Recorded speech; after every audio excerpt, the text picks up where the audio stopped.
devem combinar aí um tempo para fazer isso e os dois devem concordar nisso. E nós vamos ver então mais detalhes dentro da nossa lição sobre essas coisas do casamento. Paulo explica aqui que um homem, por exemplo, que não é crente, que se casa, ele está casado com uma mulher que agora ela é crente. E os dois começam aí numa contenda tremenda aí. Um dia esse marido diz que vai embora, que vai largar essa mulher. A mulher então deve permitir que ele vá embora, porque ela precisa viver em paz. Agora, nunca esta mulher é que pedirá aí a separação, ou falará que vai se separar, ou vai deixar o seu marido. Não, ela como crente, ela deve carregar a sua cruz. Ela vai passar por um período difícil na vida, mas nunca ela deve separar-se do seu marido. Deve sempre buscar a salvação do seu marido, e não através de palavras, mas através dos seus atos, o seu porte, como Pedro ensina, o seu porte de cristã. Então o marido vai ver o testemunho, o bom testemunho dessa mulher, pela sua mansidão, né? O homem procura sempre na mulher o espírito manso, quieto, sossegado. E ele vai ver a presença de Deus, então, nessa mulher, e ele vai se converter. E, então, se um dia ele quiser se apartar, então que se aparte. Também, nós vamos ver nesse capítulo que Paulo diz sobre aqueles que desejam, que fazem um voto a Deus, que se consagram a Deus, que tem de Deus aí uma ajuda para que eles não se casem, né? E eles vão poder então se dedicar integralmente à obra de Deus, à comunhão com Deus, e será melhor se permanecer então solteiro, porque terá mais tempo para fazer a obra de Deus, poderá se consagrar mais, né, a Deus, ter mais intimidade com Deus, fazendo a obra de Deus sendo solteiro. Mas Paulo diz que se o pai quer deixar a filha se casar, ou o filho se casar, e se o filho ou a filha querem se casar, é evidente que assim é que ensina a palavra de Deus. Devem se casar, podem se casar, não é pecado nenhum. Mas, se alguém tem esse chamado de Deus e consegue ficar sem se abrasar, ou seja, sem se interessar excessivamente pelo sexo, então pode permanecer solteiro. Nós temos aí 3 exemplos principais de casamentos, né, de lares que a Bíblia dá testemunho. O primeiro nós podemos falar de Noé, você veja Hebreus 11:7. E os seus filhos eram filhos obedientes, ajudaram o seu pai na construção da arca, foram escolhidos para serem instrumentos de Deus na preservação da espécie humana. Veja bem que as esposas desses filhos também eram obedientes, assim como os filhos eram obedientes a Noé. As esposas eram obedientes a esses filhos, seguiram os seus maridos, né? Entraram na arca junto com os seus maridos. A esposa de Noé deu exemplo também de fidelidade ao seu marido e entraram na arca. E a Bíblia diz bem claro que Noé, para a salvação da sua família, construiu a arca. Então, quando Deus disse que ia haver um dilúvio, e Deus disse para ele construir a arca, ele pensou imediatamente na sua família e disse: eu preciso salvar a minha família. Então, exemplo de pai preocupado com a salvação da sua família, e ele foi capaz então de enfrentar todos e tudo para poder salvar a sua família. Também outro exemplo grande na Bíblia é Josué. Você vê Josué 24:15, né?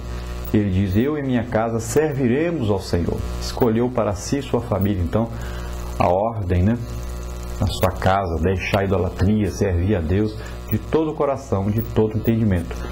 Então, exemplo de homem que vivia no meio de um povo que vivia inconstante e um povo que queria adorar outros deuses, e ele foi capaz então de enfrentar todos e dizer: eu e minha casa serviremos ao Senhor. Vocês decidam o que vocês querem. Se vocês querem servir seus deuses, que sirvam, mas eu e minha casa, minha família, nós vamos servir ao Senhor nosso Deus.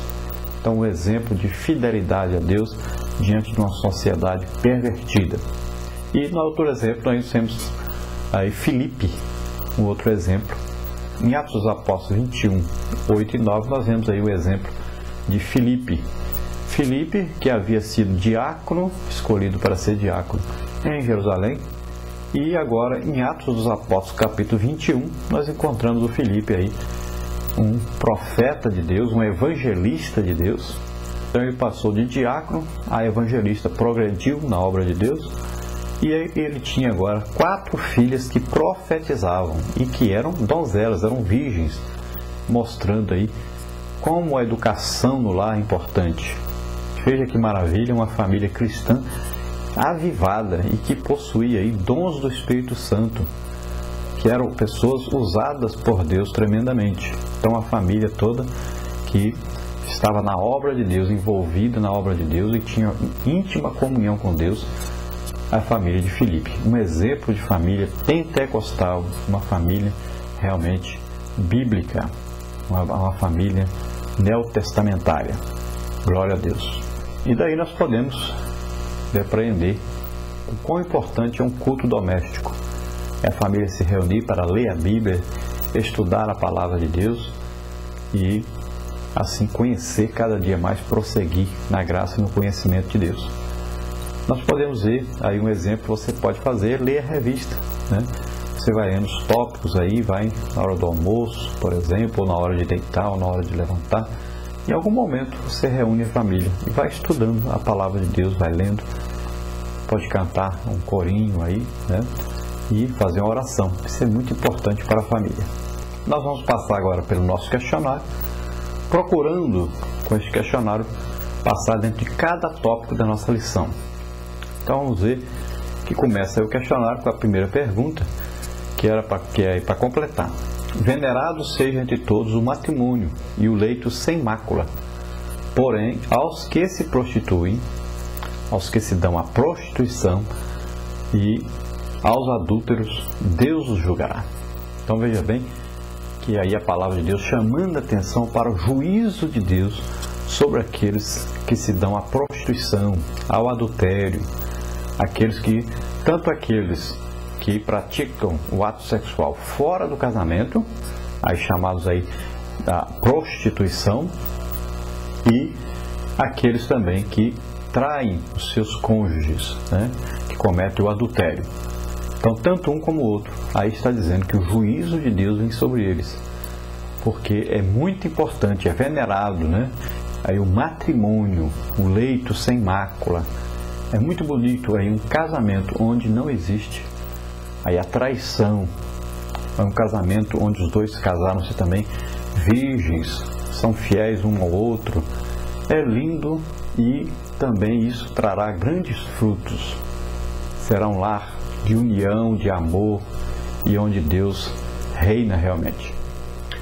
Na verdade prática, a segunda aí pergunta, que é também para completar, diz: fundado por Deus, no princípio o casamento é uma instituição social e vitalícia como ponto de origem e suporte da família. Explicando para nós que uma família que vive sem um casamento é uma família desestruturada, onde nenhum dos dois tem confiança se vão permanecer unidos. Nem os filhos vivem em paz, nem os dois que estão morando juntos vivem em paz. O tempo todo, como não tem aí uma relação de compromisso diante de Deus, eles vivem de maneira instável, não conseguem ter paz, ter sossego. A esposa, principalmente, ela precisa dessa estabilidade no casamento, dessa segurança no casamento. Então é muito importante que haja, então, esse casamento, que é um princípio de Deus para que a família viva em paz e segurança, uma família unida, uma família segura. Então essa instituição família é uma instituição social. Toda a sociedade depende da família. A família é chamada célula máter da sociedade. Tudo depende da família. A igreja depende da família. Se a família não estiver bem, não adianta essa família chegar na igreja, que vai estar mal ali. A sociedade em geral precisa da família funcionando bem. Porque se a família não estiver bem, então lá na sociedade eles não estarão bem e prejudicarão o bem-estar da sociedade. O colégio precisa da família. Tudo tem a ver com a família. Então, se há brigas, discussões, né, na família, se há desavenças de todo jeito, aí esses membros da família, ao estarem com a sociedade, vão se comportar mal, não estarão estarão causando também divisão na sociedade, estarão causando prejuízos à sociedade. Imaginem um esposo e uma esposa que brigaram e depois vão para a igreja. Chega lá, todos estão dando glória a Deus, aleluia, e para eles não existe nada bom ali. Eles não conseguirão ter intimidade com Deus ali, por causa daquela briga que tiveram. Então é preciso que haja essa união em casa para que haja também um maior aproveitamento dentro da igreja. Então todas as coisas aí vão depender da estabilidade da família.